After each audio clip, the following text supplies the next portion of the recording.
Hora de conversarmos aqui no Bandeirantes Acontece sobre assuntos que mexem com a nossa rotina e que trazem notícias importantes e que a gente precisa debater de uma maneira um pouco mais aprofundada. Nós vamos falar sobre agricultura, sobre safra, sobre colheita de grãos. Para isso, a gente convidou o Edgar Preto, que é presidente da Conab, a companhia de abastecimento que nos atende nesta quarta-feira. Como vai, Edgar? Seja bem-vindo. Tudo bem, Ronald, graças a Deus. Obrigado aí pelo carinho do convite. Muito Vou fazer obrigado. parte desse bate-papo aí contigo e com os milhares de ouvintes da Rádio Bandeirantes. Muito obrigado. Os agricultores, segundo dados divulgados pela Conab, deverão colher algo acima de 322 milhões de toneladas de grãos nessa safra de 2024-2025. Aí fica aquela pergunta e que eu preciso saber de você. Isso, dentro da perspectiva daquilo que aconteceu no ano de 2024, de seca em excesso e chuva em excesso, ultrapassou os limites que vocês imaginavam que era possível colher, ou Edgar? Olha, a Conab, Ronald, para os nossos ouvintes também compreenderem onde é que a gente tira esses números, né? A gente coloca a campo todos os meses em torno de 100 técnicos da Conab em todos os estados, todas as regiões do nosso país. E a Conab, ao longo dos seus 34 anos, ela mantém uma rede muito potente de informações entre universidades, institutos federais e informantes mesmo, agricultores, produtores, que ao longo de anos observam não só a sua lavoura, mas também a região aonde ele pertence, para que a Conab possa compilar esses dados. Todos os meses a gente faz a divulgação da previsão de safra. E os números que nós apresentamos na terça-feira, no quarto levantamento que a Conab apresentou, são esses que você falou, 32,3 milhões de toneladas, o que significa um aumento extraordinário de 8,2% comparado com a safra do ano passado. Se prosseguir as condições climáticas conforme a Conab está imaginando, conforme nós estamos prevendo também, olhando outros institutos que fazem essa medição, nós nos encaminhamos, Ronald, para uma safra histórica. Vai ser a maior safra agrícola da história do país desde o primeiro levantamento. E isso é, sim, graças às condições climáticas. Estamos, a princípio, sob os efeitos do El Niño, que quer dizer menos chuva no sul, mas também oferece boas condições, porque é mais sol para o arroz, por exemplo, que no estado do Rio Grande do Sul é responsável por 70% ou mais da produção de arroz nacional, estão com os reservatórios cheios e a presença de sol também é muito importante. Chuvas regulares no centro-oeste, que é a grande região produtora, e mais chuva, especialmente na região nordeste. Essas são as previsões que a Conab também leva em conta. A gente só não apresenta números, a gente também faz a leitura desses números para poder dar essas previsões que é tão importante, Rony, não só para o campo agrícola brasileiro. A previsão de safra do nosso país é importante para a economia, é importante também para países do mundo que precisam, que se alimentam, que abastecem de toda essa produção que o nosso país tem e que parte dela também vai para a exportação. Então é um trabalho minucioso que a Conab faz e, obviamente, a gente sempre fica aberto a fazer modificações desses números conforme corre o clima, conforme corre o tempo.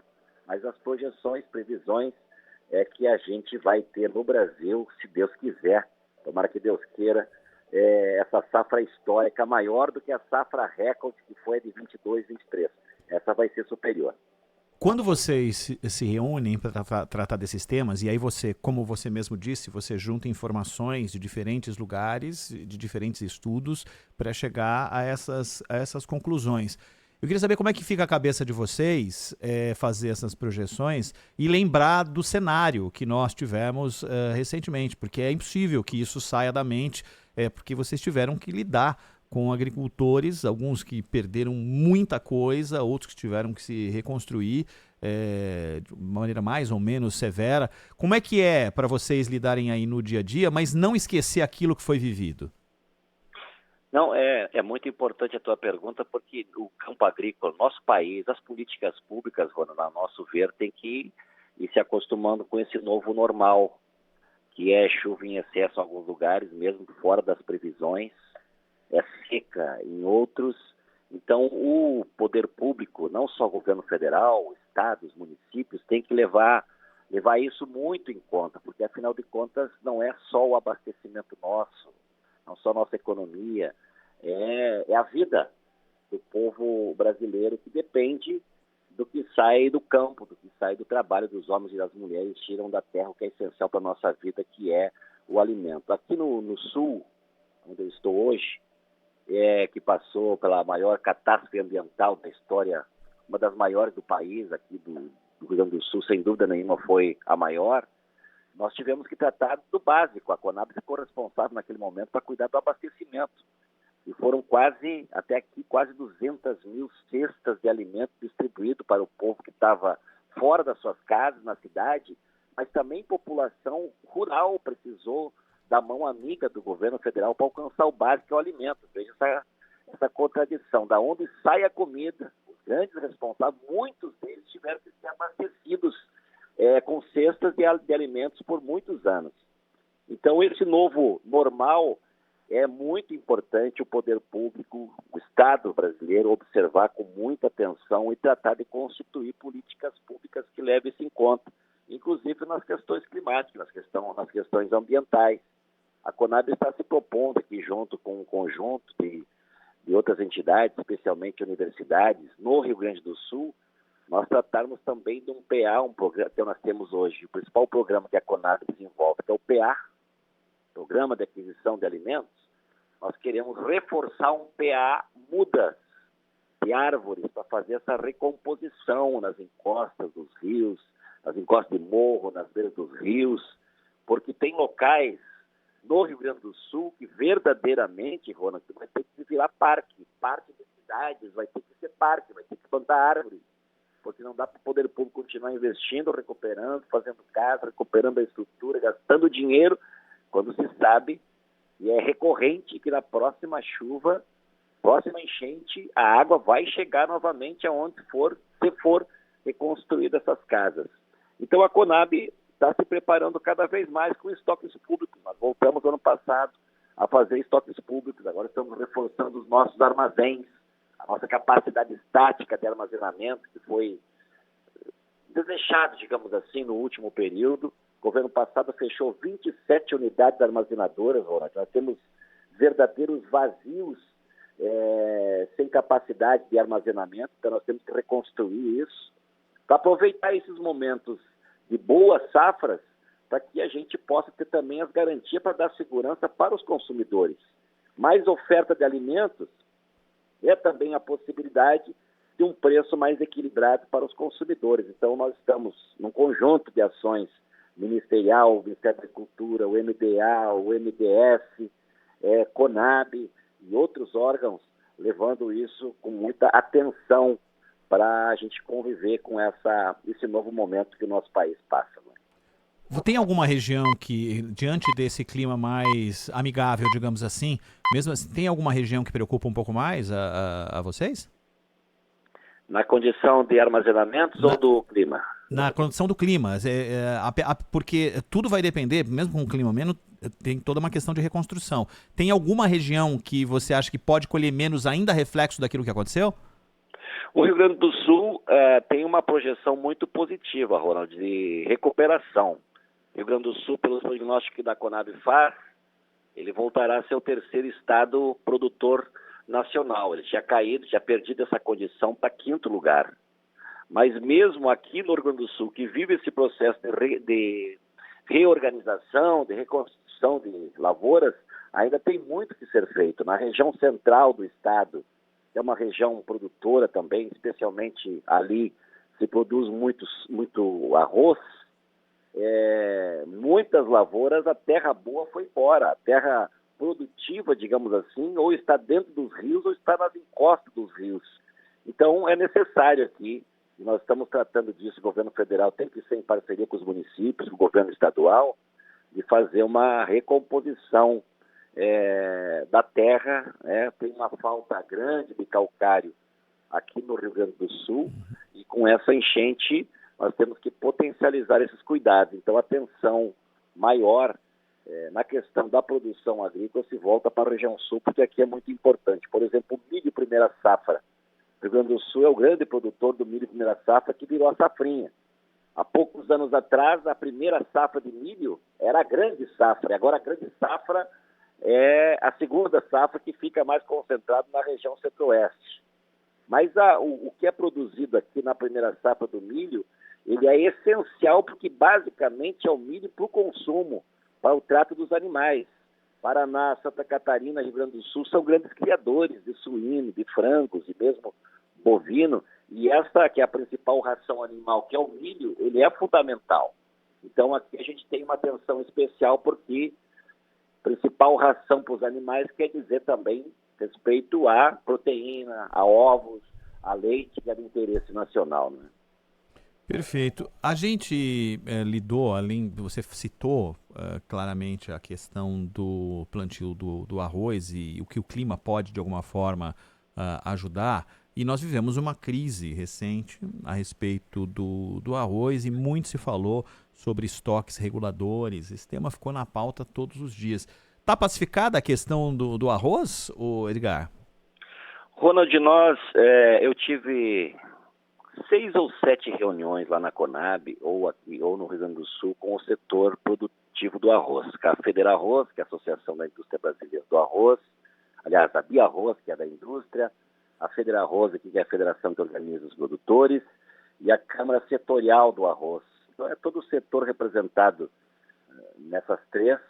Tivemos muitas reuniões e nós pactuamos naquele momento onde a notícia saiu e não saiu boa comunicação. A gente conhece isso, Ronald, não só por parte do governo federal, mas pelos próprios produtores. Com aquele volume de água, 17% da lavoura do arroz ainda estava no campo.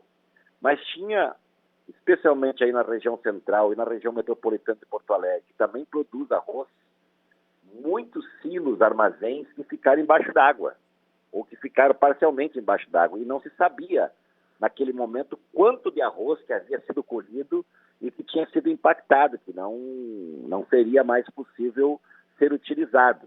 O setor, naquele momento, o setor do arroz, falava de 600 a 1 milhão de toneladas de arroz perdido.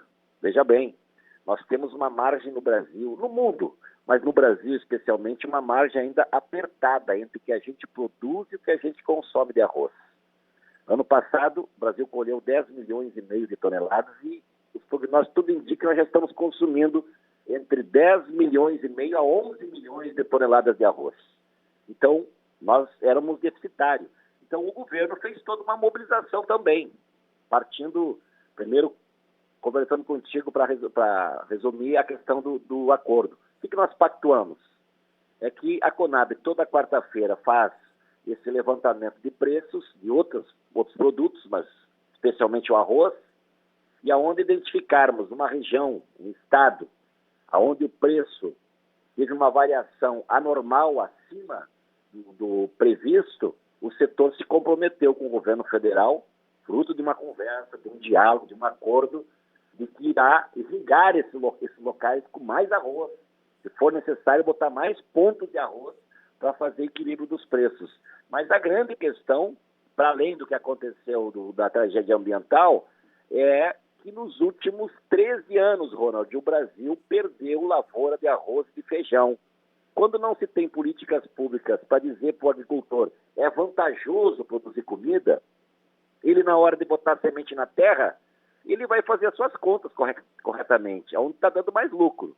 E muitos pequenos agricultores familiares que têm essa característica de produzir de uma forma diversificada, produzir alimentos, acabaram migrando para a monocultura de exportação para se viabilizar economicamente. Então, onde tinha arroz foi soja, onde tinha feijão foi a soja, porque tem venda garantida, tem um preço mais estabilizado, o agricultor migrou para a monocultura de exportação. Então, a gente aumenta a safra, mas em 2022, que eu te falei há pouco, que nós tivemos a safra recorde até aqui, nós tivemos, Ronald, a menor lavoura plantada com arroz e feijão dos últimos 47 anos. Um desequilíbrio, né? Desequilíbrio completo. Então, a gente produz mais, acaba muitas vezes alimentando animais lá fora e sem uma estratégia de alimentação aqui para o nosso país. E, tu sabes, a fome voltou, vazios sem alimentos em regiões voltaram. Então, por isso que voltou o Ministério do Desenvolvimento Agrário, por isso a Conab está vinculada agora ao Ministério do Desenvolvimento Agrário. Estamos, obviamente, sempre atentos e cuidando também, compartilhando as políticas com o Ministério da Agricultura, com o agronegócio, mas tem que ter uma atenção especial para o nosso abastecimento interno. Depois de 13 anos, onde essas duas culturas perderam terreno, perderam lavoura, estamos desde o ano passado uma verdadeira recuperação. O arroz é o exemplo mais claro. A estimativa de produção é 12 milhões de toneladas. Até o mês passado era 12,2. Esse mês, a medição que a Conab fez, uma pequeníssima redução de 11,99. Vamos chegar nas 12 milhões de toneladas de arroz, se der tudo se encaminhar como está se encaminhando. Isso significa um aumento de 13,2% comparado com a última safra. Aumentou a área. A área aumentou 8,5% de arroz. Por quê? Na minha opinião, é uma decisão que o agricultor toma. Olha, produzir arroz, produzir feijão é um bom negócio, porque nós também ampliamos as compras públicas. O principal programa que a Conab operacionaliza, que é o PA, nós já chegamos a mais de R$1 bilhão comprando comida da agricultura familiar, das cooperativas, associações, e esse alimento, Ronald, de uma forma simultânea, chega na rede socioassistencial e está sendo distribuído para as pessoas que mais necessitam. Então, o agricultor, o produtor, está sentindo economicamente que produzir alimentos no Brasil é um bom negócio. E isso a gente pode sonhar, e estamos lutando para isso, trazer de novo esse equilíbrio entre o que a gente manda para fora, que é muito importante para a economia, mas a gente precisa abastecer e irrigar o nosso mercado interno para que as pessoas se alimentem com comida boa. Muitos, tu sabes disso, não estão se alimentando adequadamente, e isso tem muito a ver com o preço dos alimentos. Acabam indo para os açucarados, acaba indo para as comidas mais baratas, mas que não tem a nutrição necessária. Quando a gente não alimenta bem o corpo do ser humano, a gente vai gastar mais com saúde, com medicamento, com exames. Então, tudo isso é muito necessário ser levado em conta, né? Muito bom esse seu esclarecimento. Isso se reflete na opinião dos nossos ouvintes aqui, falando como falar com clareza de um tema pode trazer luz àquilo e a gente criar consciência do que está acontecendo, do que aconteceu e o que pode acontecer daqui para frente. Edgar Preto, presidente da Conab, que nos atendeu na tarde desta quarta-feira. Edgar, muitíssimo obrigado. Um bom trabalho para vocês aí na Conab, tá bom? Muito obrigado pela oportunidade de conversar com os milhares de ouvintes. Estamos sempre à disposição. Conab aí com o comando do governo federal, do nosso presidente, voltou a cumprir a sua função, que é trabalhar para garantir o abastecimento nacional. Grande abraço, Ronald. Obrigado, viu? Um abraço a você também. Valeu.